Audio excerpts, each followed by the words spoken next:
welcome to the Glowing Skin series. I'm Christine Ho, and today I have Sarica Cernohaus. She is a pre-digestion specialist and practices acupuncture and traditional Chinese medicine. So hello, welcome, and thank you for being here. Thanks so much, Christine. I'm really happy to be with you today. Oh, yes, of course. Thank you so much. And we're so very happy to have you on here as well. Thank you. So, yes, of course. So please tell us your own personal story. Well, as relates to skincare, it's been a journey of recognizing how important what we eat is in how our skin looks. And so when I was a teenager, I began, having some breakouts, and it wasn't until I was well into my 20s that I recognized that the diet that I was consuming that was really high in processed foods, refined carbohydrates, low protein content, low fat content, it didn't serve my skin at all. And being a doctor of Chinese medicine as I am, we recognize that the skin is actually a symbol, if you will, a signifier, the canary in the coal mine to what's going on internally. And it's a way that our body lets us know that something is amiss. And so I'm happy to report that as over the years, I continued to be more mindful about what I was eating, as well as, of course, what I was putting on my skin. Those breakouts that were so common, those stopped. And I mean, here it is, I'm now at the late end of my 40s. And a lot of women at this age still continue to have breakouts, hormonal breakouts, as they're dealing with their cycle. And I'm very grateful that because I have a settled and calm and nourished system from the inside out, my skin reflects that. So there's just not enough to be said for what we do with our diet and what it does for our skin.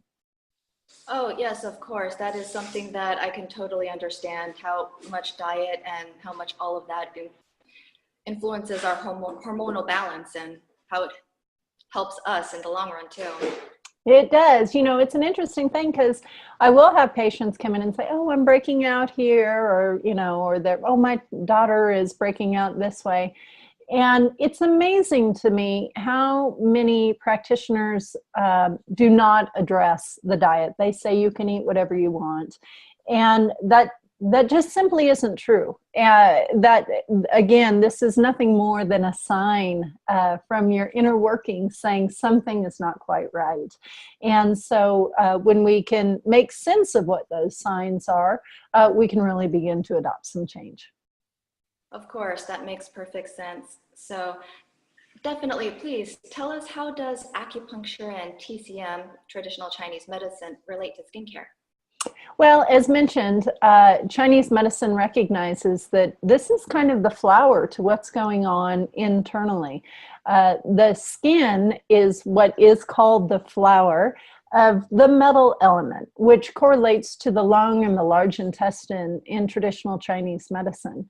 And so when we think of it in those terms, all that I've been saying here in terms of what impacts us at the level of our skin really is a reflection of what's going on if there's some kind of dysbiosis, something not settled right in the belly. So that is kind of the most concrete way that Chinese medicine would recognize that. But even to get into what might be going on with the skin. So for instance, if someone is having, a lot of red, weepy, oozy types of boils or pimples, we would say that's a sign of some toxicity actually trying to be relieved. And so we could work with foods and with herbal supplements that actually help to cool that toxicity, to clear that toxicity. We could also, of course, use some medicinals topically that would help in that regard. kind of on the other side of the spectrum, as the skin ages and we're more prone to wrinkles and age spots and drying, that is where we recognize, well, we need more nourishment to support those structures. And one of those is having a very bioavailable protein content to the body. And that's one of the reasons why bone broth and collagen powders are so widely recognized in their role for what they can do for the skin and the hair and the nails. But again, we also need nourishment for that, because the tendency as we get older, I mean, I don't think any of us has really seen a greasy looking senior citizen. That just doesn't exist. As we get older, we dry out. And so what we have to do is make sure that we're supporting ourselves internally and externally so that that drying isn't too wicking. And so that's where working with, nice healing fats like a high quality olive oil, high quality butter. These are good nourishing fats for internally. And then depending on a person's skin type, so for instance, I live at 7,000 feet in the desert, but my family's genetic tendency comes from the Northern European islands. So I'm used to genetically having a lot more moisture than what is available to me in my environment. And so it really behooves me as a 47-year-old woman of Scottish descent to be consuming, healthy fats, and to be sure that the product that I use on my skin acts as a good protective barrier for my skin. So for me to use a very lightweight moisturizer would just be gone in no time. I actually use much heavier oils and fats on my skin to help protect it. So that's what Chinese medicine does so beautifully, is it recognizes the differences of who we are and how that's reflected in our environment and our lifestyle choices. So it's a very comprehensive and empowering way of looking at how to take care of ourselves. Oh yes, of course. That is a lot of incredibly good advice, and I'm sure a lot of people would love to use and implement a lot of the tips that you just provided. So yes, please tell us also, what exactly does it mean to be a pre-digestion specialist? Well, that's kind of in keeping, with this whole idea, this evolution of recognizing the impact of dietary choices. And being a pre-digestion specialist is someone who recognizes that, especially for the people who come to see me in my practice or consult with me as a client, there's something going on, and they're needing some additional support in some way. And pre-digestion is nothing more than using simple techniques to make sure that food is in its most bioavailable format for us to put to use. And that's something that in the last 100 years or so, we've really gotten away from. And so what that shows up as is, for instance, when we make grains at our house, it could be bread or it could be rice or quinoa, something like that. We always soak it. It helps to soften the grain. It helps to take out different anti-nutrients that are commonly occurring in the grain. But we also do a little bit of fermentation, and that beneficial bacteria, that further helps to pre-digest the carbohydrates and the protein structures. And what that does is that makes it easier for us to put it to use in our body. And it takes away so many issues that are naturally occurring in these foods. And our ancestors knew to do these techniques. But as we've moved into industrial food production and trying to feed as many people as we can, as inexpensively as possible, and meet them at their palate. And to be honest, most of us have grown up on a very kind of sweet palate. With a lot of processed foods. That is something that does not serve us on the level of the integrity for our bodies. So predigestion recognizes these techniques of what our bodies are really expecting, but which has gone away from how we prepare and then consume foods. And so things like really nutritious broth soups, you know, where we've taken vegetables and we've let them soften down in, and we've taken like maybe a whole organic chicken, and we've allowed all the wonderful collagenous tissue to get into the broth itself. That allows us to get wonderful amino acids and peptides and fatty acids. They're in their most simple state, so our body can just easily put that to use and say, okay, I want it here, or I want it there, or I want it here.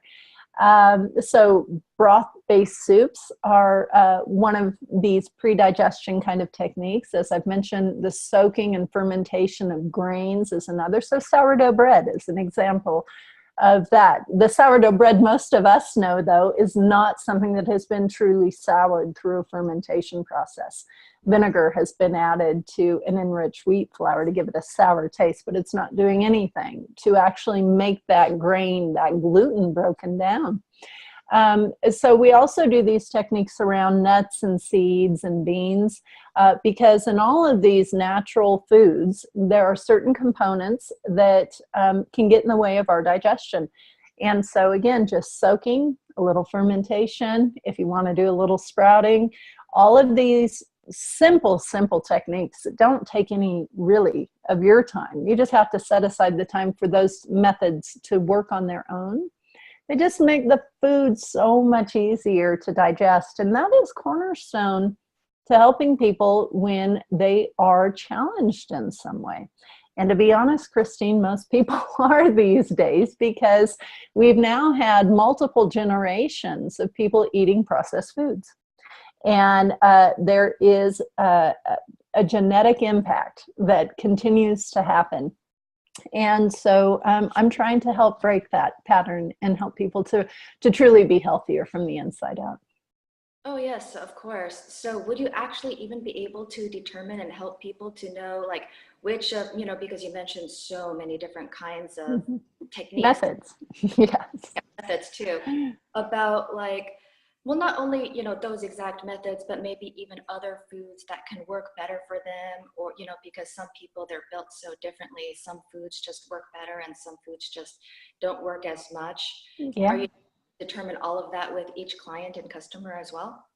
To a degree, yes. I mean, there's a lot to be said for a person's genetic heritage. I remember a number of years someone contacting me, and she had a very distinct Asian accent. We were just speaking on the phone, and she said, you know, I want to talk to you about getting raw cow's milk, because my son and I both have such issue with digesting the milk we get from the store. And I said, you know, I would like to know what your heritage is. She was Japanese. And I said, honestly, what we need to actually look at here is genetically, did your people eat a lot of cow dairy? And for the Japanese population, that's generally not the case, especially an isolated population as Japan has been for centuries. Whereas for my genetic heritage, working with cow dairy was something that my people absolutely did. So it's important, I think, to look at even kind of this bigger, more overarching reality of what's someone's history. Something that really, that can't be changed.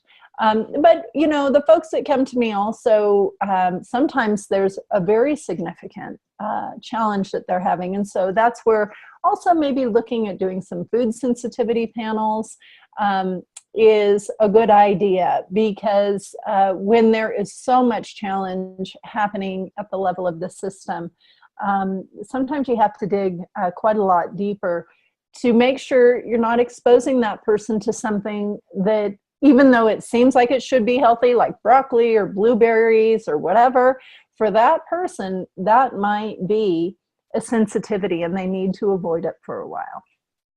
Oh, yes, of course. That makes perfect sense. And definitely it's true about how different people, different heritages, it all makes a huge difference in everyone's ability to digest. So Definitely. So please tell us about your Lapis lifestyle method. Oh, the Lapis lifestyle method is it's a weight optimization plan that I created based off of my coaching as a metabolic balance practitioner. And that's a German plan that I've enjoyed being a coach for many years. It takes a person's, health goals and their goal weight that they would like to get to. And then we have a completely whole food nutrition plan crafted specific to that person's lab values. And we really do use food as medicine.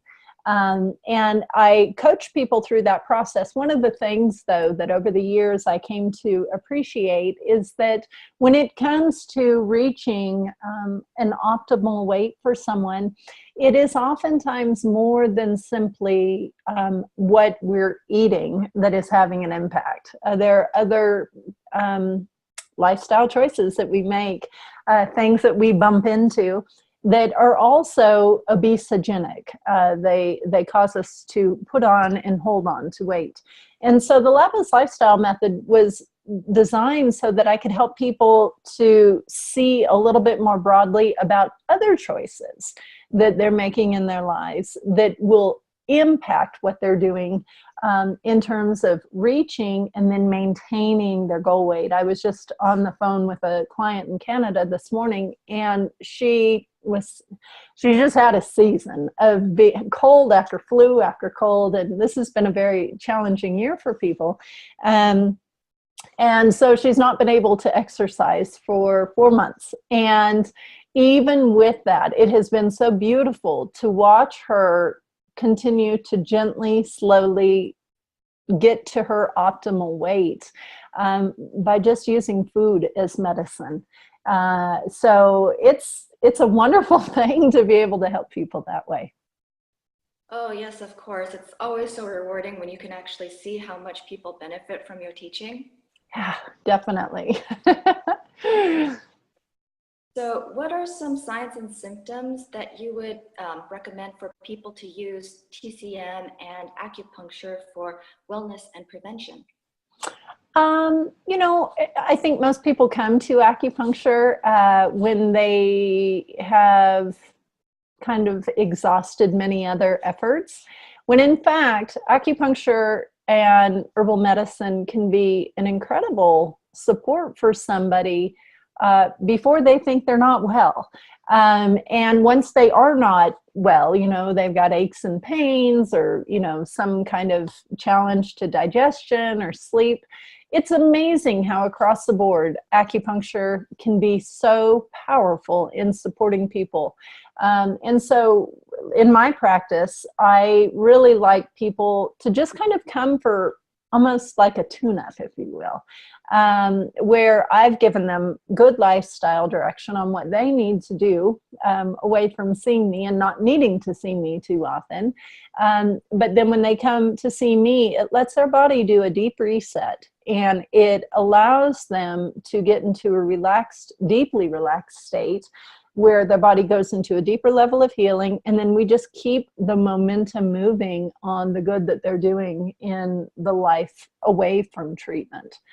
So to me, acupuncture, when someone is working with a practitioner that they trust, who hopefully helps them to help themselves rather than needing to come in for treatment all the time, I think it, which can be very powerful, and that is how it's practiced throughout much of Asia. In the Western states, in the West, we don't tend to get with our practitioners as frequently as might happen in China or even Japan. But it's, I think that in the United States and Canada, I think that oftentimes it just doesn't quite work into the social construct to have someone come for treatment 3 days a week. And so in my mind, it's an important part of the journey for the practitioner to give the patient good lifestyle direction, because my doctorate in acupuncture and Chinese medicine was a 5-year degree, going year round. And so I was indoctrinated in this information. I have so much to share that is very different than how another, like a Western doctor, or how we as Westerners see the world. That's very powerful, and I'm not unique in that. That is part of the training of someone who is a doctor of acupuncture and Chinese medicine. So lean on those people and really help them to help you get a different level and type of support that is truly holistically driven. So you can, just be your best. Oh, yes, of course. So you would recommend that everyone should see a TCM doctor or acupuncturist like several times a week?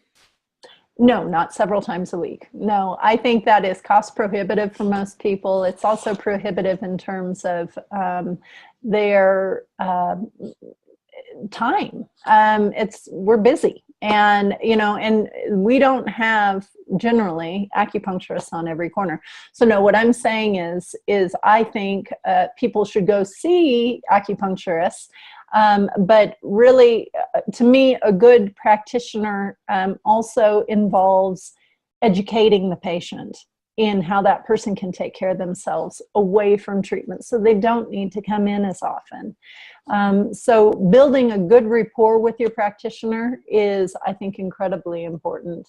But there are periods of time, if someone's had an acute injury or they're recovering from something significant, where, coming in for a weekly treatment, maybe even twice a week for a short window of time, is a good idea.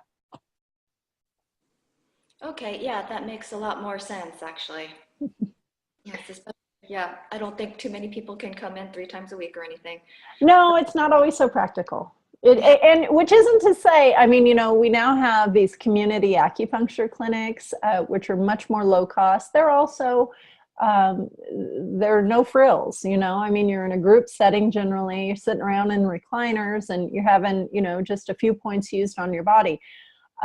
That's very different than someone coming to my office, where my time and focus is completely dedicated to them, and I'm not seeing multiple patients. And so there are just different ways to practice acupuncture. And so a person needs to find what works for them financially, how they relate to the practitioner, and how they feel about the treatment itself, because there are very different ways of practicing acupuncture. I do Japanese style. Most people practice Chinese style. So, that's what happens when you have a medicine that's over 5,000 years old and it has worked its way around the world. Of course. So is this something to where, like, if you are a completely healthy person and you don't have too many signs or symptoms or feel the need to see a doctor very often, how often do you think that they should come in and see a TCM doctor or acupuncturist? I think coming in quarterly is a good idea. Just the change of seasons, just attuning your body to the shift that's happening seasonally. For someone who is doing very well and they feel very solid, just to help maintain that. That's awesome. And I have patients that way. I say, we'll give it 3 months or so and I'll see you then and it'll be great. And they relax, and and it gives us an opportunity to talk about some things that are maybe not like cranking symptomatic, but little, kind of bothersome things, and to give some direction and support around that. Oh, yes, of course. That makes a lot more sense too. Mm-hmm. So is there any types of recommendations or tips that you can provide using TCM or acupuncture, or even your own knowledge as a pre-digestion specialist, for people to know better about, how they should go about for healthy aging and for skincare? Yeah, one of the big things is meal spacing, and that's what I talk about a lot with the Lapis method. And so just really allowing time from the finish of one meal to the beginning of your next eating episode. So using a minimum of 5 hours from the finish of one meal to the start of the next eating episode with only water in between. That really gives the body an opportunity to take in the nutrition, to not be bombarded by another snack or drink or something, and really put that to use. And that's very important the older we get, because the older we get, our digestive function begins to decline. It's part of the aging process. And so any way that we can support that, it will slow that down.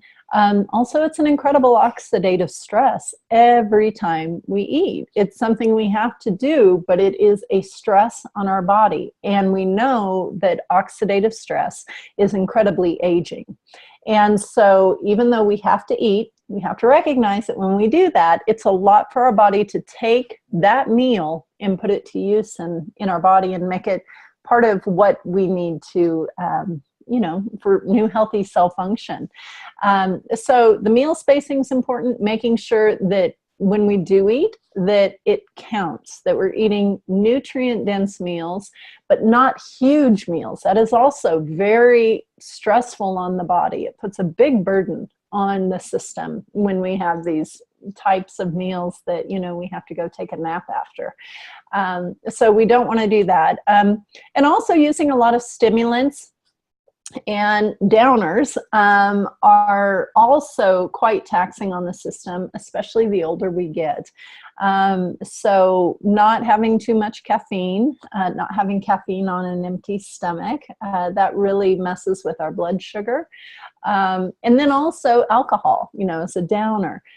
Alcohol is something, it's an interesting thing. We live in a time now where people like drinking alcohol every day is very common in the West. And when I was growing up, and that was, in the 70s and 80s, that would be like, oh, I wonder if that person's an alcoholic. And now we don't talk about that, and people drink every day. And I'm not saying people shouldn't enjoy some wine or a beer or something like that, but it is super, super common. And I think people sometimes drink more than they recognize. And that is very aging. It keeps you from sleeping well. It affects your blood sugar the next day and your cravings the next day. It gives you more wrinkles if you don't sleep well. You're dehydrated. And so having that awareness about the choices we make, and I'm not a teetotaler. I mean, I enjoy wine, I enjoy sake, I enjoy beer, all of these things. But I have a small amount when I have it, and I have it with a meal so that it doesn't affect my system too hard. So making sure that you're just treating it like the drug it is, and you use it wisely. So all of those things really have quite an impact. Oh, yes, of course. That makes perfect sense when you think about it too. And so you do mention a little bit earlier about having like nutrient dense meals that isn't too large for a person to consume. Can you name like one specific example that people might want to learn and grow from? Sure. I think a homemade chicken soup is an example of a nutrient-dense food. If we're talking something that is made from a whole organic chicken, with the skin and the bones and the joints, everything going into that broth, you're going to be, and then of course, a full complement of vegetables and herbs that go with it. It's been made with, fresh water and good herbs, and working with a quality sea salt. You could add some turmeric to that. We're talking about a powerhouse of nutrition in terms of bioavailable minerals, bioavailable protein structures, bioavailable fatty acids.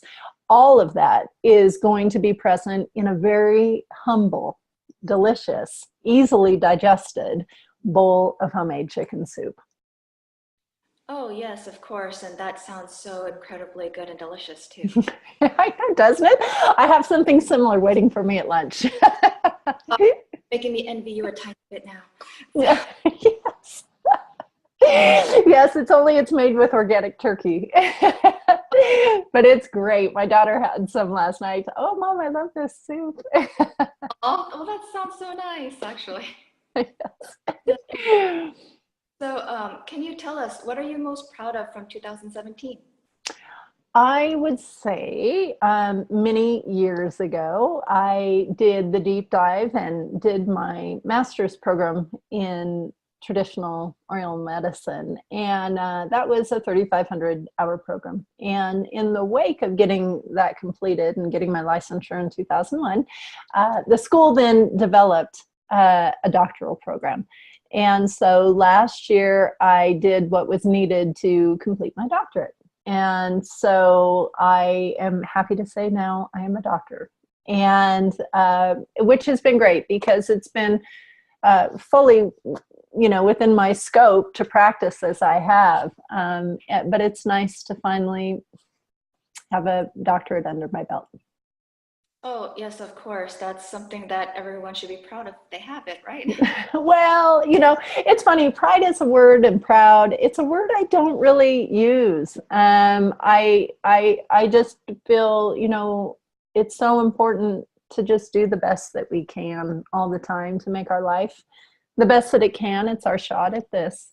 And so if I were to use that word again, I think even more importantly than getting the doctorate was maintaining the balance with my family and my patients throughout the process of going full-time with the doctorate as well.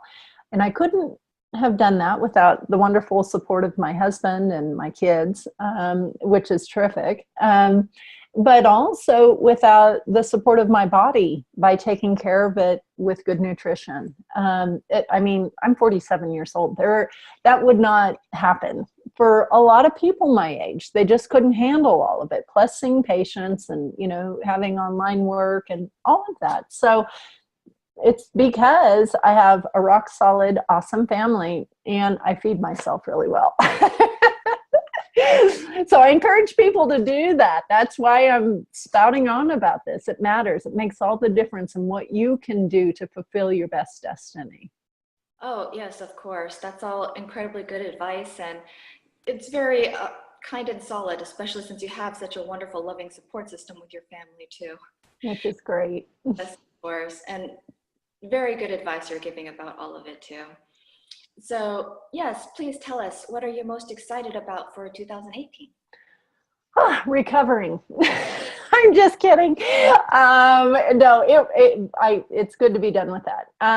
And so I would say the thing that I'm most looking forward to is just continued opportunity to help people, and to do it in a more impactful way all the time. Nothing is ever set in stone. I think as practitioners, we have to always be learning and doing things better.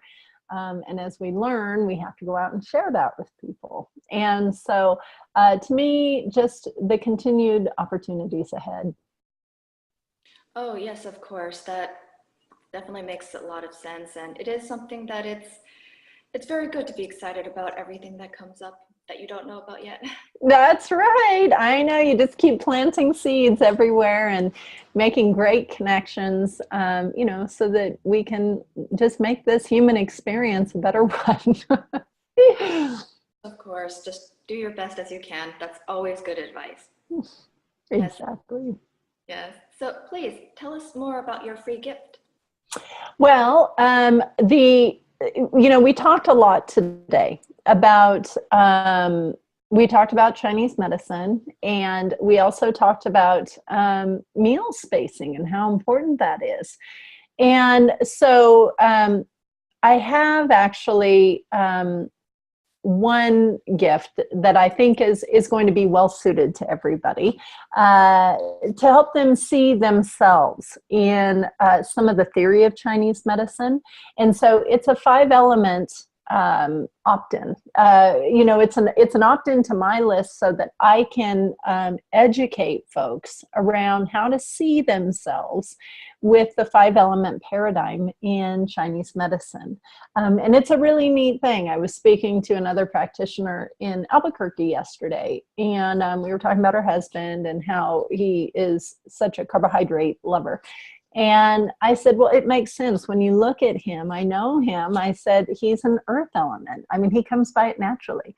I said, I don't crave carbohydrates like that because I'm not an earth element. You know, and so this will let people start talking that way. And they'll understand what I'm talking about when I say, oh yeah, that person's an earth element. And people will look at the information and say, oh, maybe Sarica's more of a wood metal element. So it's a fun way to be able to see yourself and the people around you. Oh, yes, of course. That sounds actually very neat and exciting. Good. I hope so. Definitely. And, you know, as mentioned, we talked about the meal spacing. And so folks will have my contact information. And if they have any questions about that, they can also contact me and I'll send them what I call my 8.5 rules for metabolic balancing and cellular healing to reduce cellular inflammation. And it's a very simple list that is profound of just to follow, you know, to have that. So that's not going to have a link with us, but I just want to let folks know that too, because we did touch on that today and it is so impactful. Oh, yes, of course. And so if you would like access to that free gift, please click on the link below. And so that's about all the time we have today on the glowing skin. So thank you so much for joining us today, Sarica. Thank you so much. Everybody take good care. Be good to one another.